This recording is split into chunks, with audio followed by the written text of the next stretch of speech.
the Brew Crew. We are your hosts, Mike and Mike.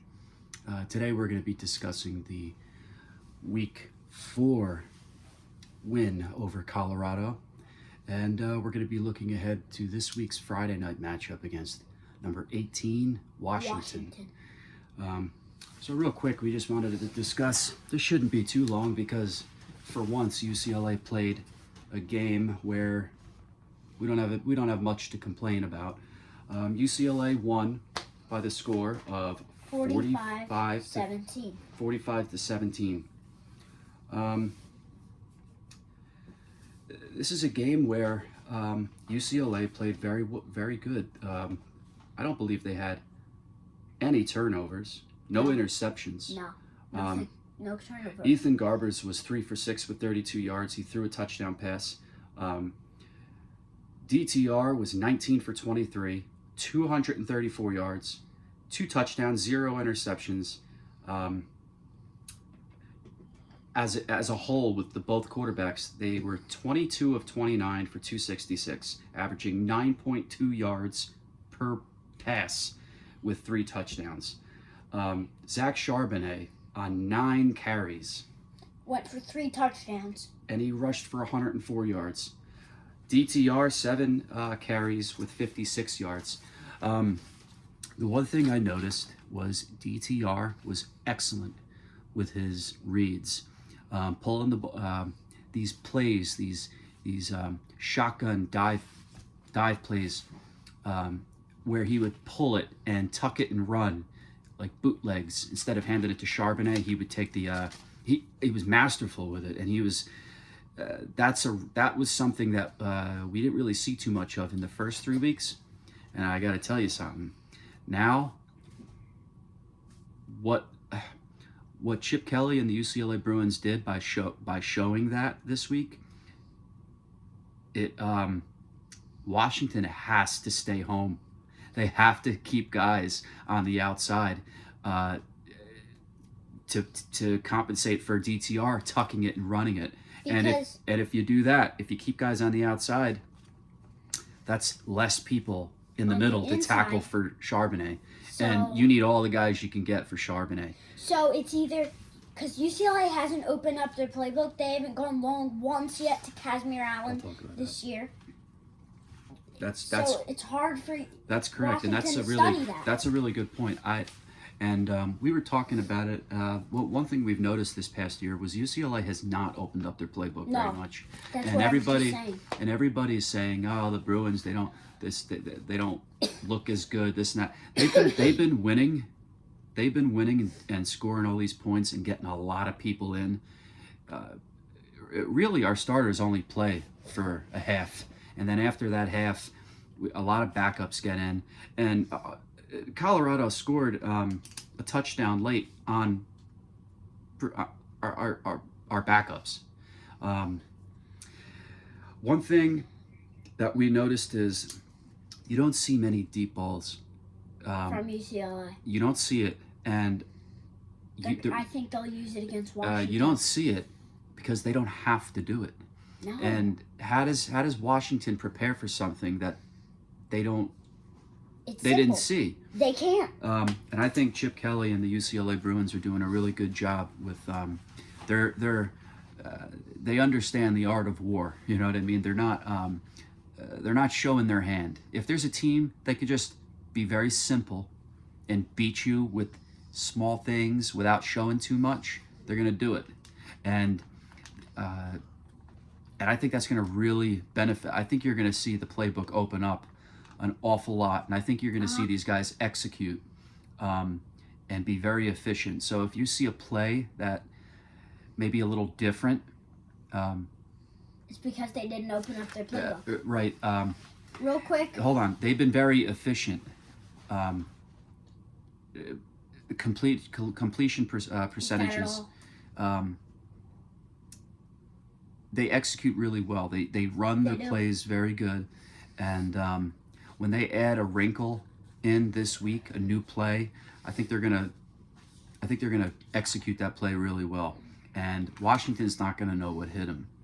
So if you want to touch on that for a minute, because I mean, you picked it up, And I think you're. I've been calling I think you're UCLA right. is going to win. Real quick, go back to Yeah. Colorado if Well, anyone cares. Stick with Colorado first, then we'll go. They have their first 0-4 start since 06. So, yeah, sorry if you're a Colorado fan watching this. I feel bad. Yeah. One thing, but I mean, let's try to stick with the Colorado game first. I mean, UCLA played well. They did what they were supposed to do. The receivers, a lot of different guys caught the ball. Oh, yeah. Yeah. I mean, 1, 2, 3, 4, 5, 10 guys caught the ball. Their tight ends look amazing. Michael Ezeki hurdled a guy. I mean, what an athlete he is. Habermehl caught 2 nice balls. Josiah Northwood again had another good game. That kid has great hands and he's very quick. Casimir Allen has been really quiet lately, and I think when you see the level of competition, I think coming up with Oregon, Utah, Washington, he's going to be somebody that they're going to have to take. That's exactly what I was going to say. I'm just saying, I think Casimir Allen is sleeping right now a little bit, making Washington think they don't have to cover him, and then he's just going to go off in the Washington game.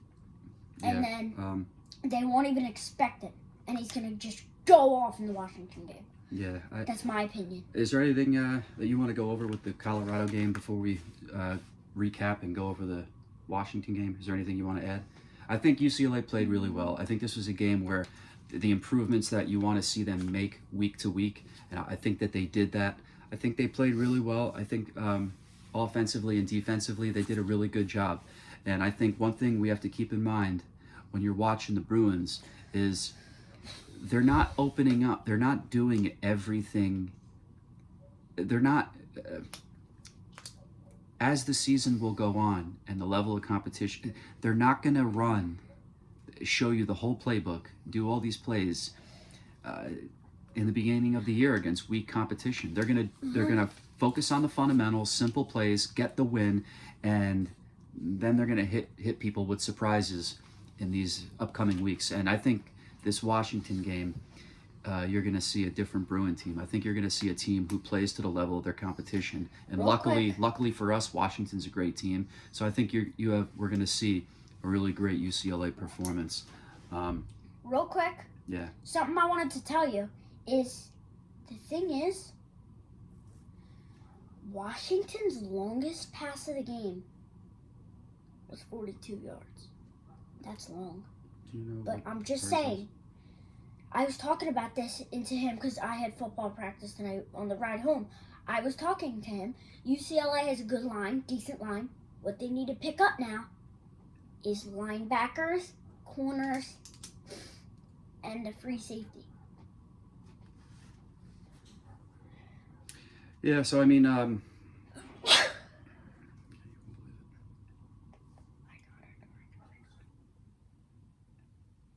just a little computer problem with Wi-Fi. Yeah. Looking ahead to Washington, Washington has a really good quarterback in Michael Penix, a transfer from Indiana. And he has good chemistry with Kalen DeBoer, Washington's head coach. I believe they had they were together at Indiana. This is a game in the matchup predictor on ESPN. It's 54% favoring Washington. 54.5%. Washington, 45.5% UCLA. I think this game is a very interesting game. I think the edge is UCLA, and I'm not saying it because I'm a UCLA fan. I'm saying it because I think if you go online and you check out the efficiency and the stats, the national, the NCAA rankings with offense, defense, yards allowed, yards gained, the rankings and stuff, UCLA and Washington are really similar. Now, one thing I was talking to him about. Washington, though, is a little bit higher on the offensive side of the ball with Penix. He had more yards, and the reason for that is they play their starters longer than UCLA does. UCLA sits a lot of guys. They only play one half, and then they're getting. So UCLA's stats are very good and their rankings are high, but they could be higher. Washington, though, they played Michigan State. That's a game where your starters will play the whole game, and they're gonna put up yards. UCLA didn't have any games like that. Now, by the way, UCLA is second in Pac-12 right now. Yeah, if the season were to end today, UCLA would be number 2 and USC would be number 1. With that being said, I said the slight edge would go to UCLA, and the main reason I say that is they have a quarterback edge. They have a more experienced quarterback, and DTR, I would take DTR over Michael Penix to lead my team. Me too. One thing I was talking to Mike about. You want to touch on that with the quarterback position? I would give UCLA the edge because DTR, he's got the most power in his arm. That means he's got a strong arm. He's got the strongest arm in the Pac-12. That means he gets the balls quicker to his receivers, quicker than Penix. And what do you think about? Don't lean on it because I don't want it to fall.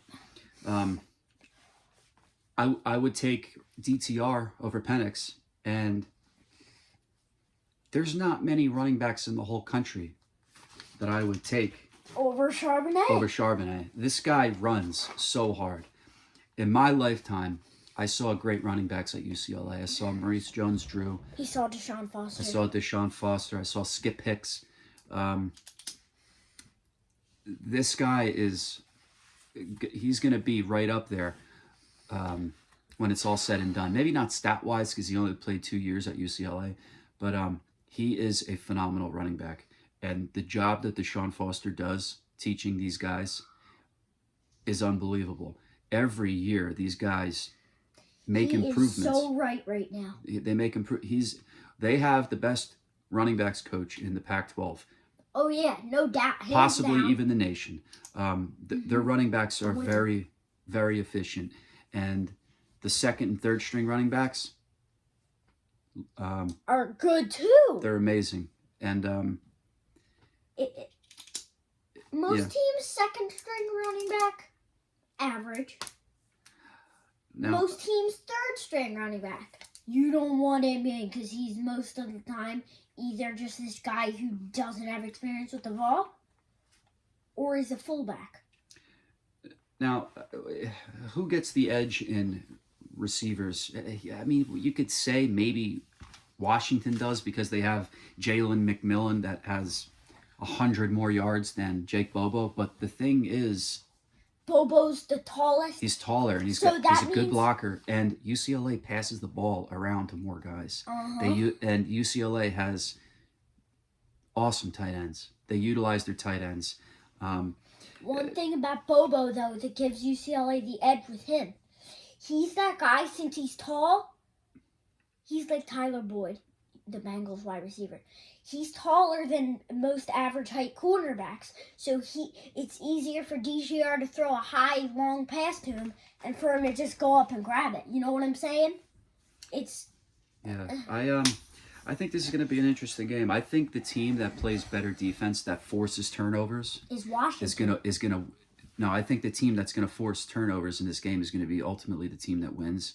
So I think on the defensive side of the ball, and again, UCLA sits, they play hard, and then they get their backups in. You look at them. They play hard, and then they get their backups in second half and late in the game. To get them reps. Now, I think the team that plays better defense is going to win this game. So, this is a good team that UCLA is going to play. Now, like I said, they're capable of winning. Mikey's a little bit more confident than I am. He thinks they're going to win. I think it's going to be a really tough game. But like I said, my prediction is the team who plays better defense and forces whoever wins the turnover battle, I believe is going to be the team that wins this game. I hope UCLA's crowd is a factor. What do you think about that? I think it's it'll at be like. it's at the Rose Bowl, so they Okay, yeah, this is gonna be packed. they should have a lot of guys, a Now lot of people let's go there. real quick Wait. into They- both teams' last 5 games. No, we don't have to worry about that. We'll talk about that in a minute. UCLA should have a heavy crowd. Oh, It's yeah. a Friday night game. No one's got work the next day, so they don't have to worry about anything. Yeah, no school on Saturday, or for the most part. It should be loud. It should be loud at the stadium. So we're hoping to have a big crowd at UCLA. we're hoping to have a big crowd, and we hope that people show up. By the way, we don't live in California. Yeah, we live in New Jersey. If we lived there, we'd be there. We'd be at every game, no doubt. Mikey was talking about the last 5. 1, 2, Now 3, 4. here's the Washington's 4-1 in their last 5 games. UCLA's 5-0. and they're on a 7-game win streak. UCLA Right now, yes, they're on a 7-game win streak. and they're putting up points. UCLA is putting up a lot of points. They've put up. They put up a ton of points. They're playing really well. I think Chip has got the team rolling, and they're on the right track. So, I think UCLA is where they need to be. So, all you can hope for is the guys show up and play hard. They have a tough team that they're up against, so it's usually UCLA plays to the level of their competition. So, hey, you're UCLA Bruins, you're playing a good team. Play tough, and I think they are. So, I think that's pretty much it for UCLA. For the recap, or for the post game, or excuse me, for the preview to the Washington game. Again, they played really well against Colorado. They did a lot of things good, and what you saw good things going into this game for Washington. So let's hope they play really well, and we wish them all the luck. I believe that they can win. They're capable of winning, and I believe they should win. So, a few games to look at this upcoming week that we think are going to be good. Yeah, they could shake up the rankings. The first game we have is Kentucky, Ole Miss. In the SEC. You have Mississippi. Kentucky and Ole Miss. That's a really good game. Oh yeah, it is. And Kentucky. Who do you think's gonna win that game? 2 weeks ago, real quick, Kentucky got their first win in the top 10 since like the 70s, I think. And Ole Miss is very good too. Yeah, Lane Kiffin's got those guys playing really, really well. Another game we have is Oregon State and Utah. Oregon State played really well. It's a shame that they lost that game, because I feel like they outplayed USC. Oh yeah. USC turned it up late. State to win. Honestly, the quarterback play towards the end of the game is what pushed USC over the hill, top. Over the top. To win it. But I got to tell you, USC has Swiss cheese on the defensive side of the ball. They give up holes. They you could run the ball on them. Now, real quick, Baylor and Oklahoma State. Last year's Big 12 championship game. Baylor and Oklahoma State, you talk about that. Very good. Very good. We ordered pizza. Mike's got to go get it. Yeah. Talk about Baylor. Baylor and Oklahoma State. Last year's Big 12 championship game. Here's the thing. Baylor won. Oklahoma State down like fourth or third goal. Dives for the pylon for the win. Short by like not even a millimeter. Not even a millimeter. And then Baylor goes on to win it, I think 21-16. But what a game that was. Cowboys, Bears, man. Yeah, that was very good. I loved that game. Okay, Mike's back. What are you talking about, Baylor? Baylor. All right, let's move on now. Next game. Sorry, guys. We ordered pizza and the dogs. I told them. All right, so you went over the Baylor. NC State quiet. and You went over the Clemson. Baylor Oklahoma State game. Yep. All right, so the next game we think that you guys should keep an eye out NC for State and Clemson. is NC State and Clemson. I personally think that Clemson is going to win. I personally think that NC State is a little bit overrated this year.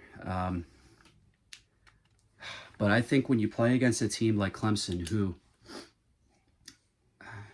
they're not playing the best football at the quarterback position right now. So that's recipe for disaster for them. So I think a team like NC State can capitalize on that. And honestly, I think the winner of this game will be the team who plays better quarterback, gets the most average whatever yards, whatever quarterback plays better, I believe is going to be ultimately the winner. Now, I will say this. Clemson played a heck of a game against Wake Forest, at Wake Forest. Yeah. And DJ Uyunglele, I got to tell you something. He's a good quarterback. He's improved a lot. He makes fit balls in small holes. He threw some really, really nice passes. He's really surprised me this year. So, kudos to him. I hope Clemson wins. I don't know who's going to win this, but I think the team who plays better at the quarterback position will ultimately be the winner. Another game is Wake Forest and Florida State. And two powerhouses. If Sam Hartman plays good, they can pull out this win. But FSU is still FSU. They have great talent on that roster. I think they have a terrific head coach. Yeah, this guy used to be at Memphis, and he led Memphis to a victory over UCLA when they were ranked.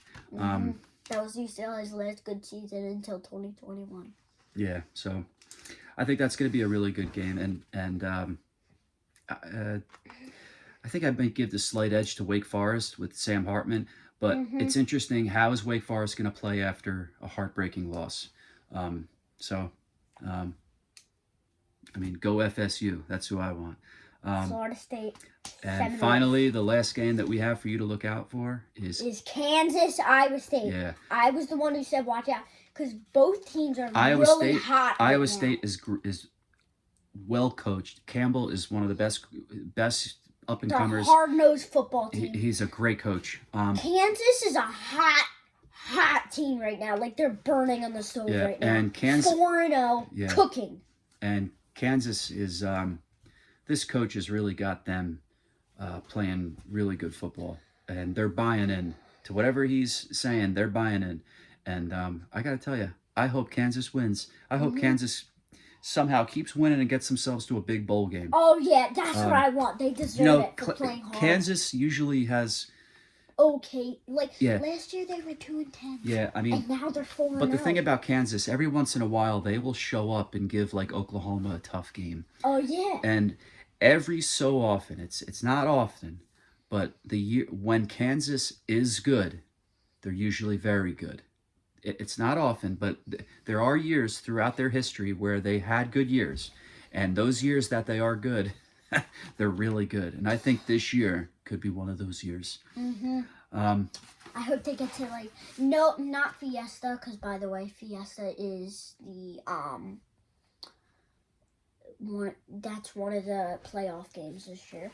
Now let's get into some rankings. Now we're gonna end this show off with our final four, and I think this would be the one that you want, because coaches are more.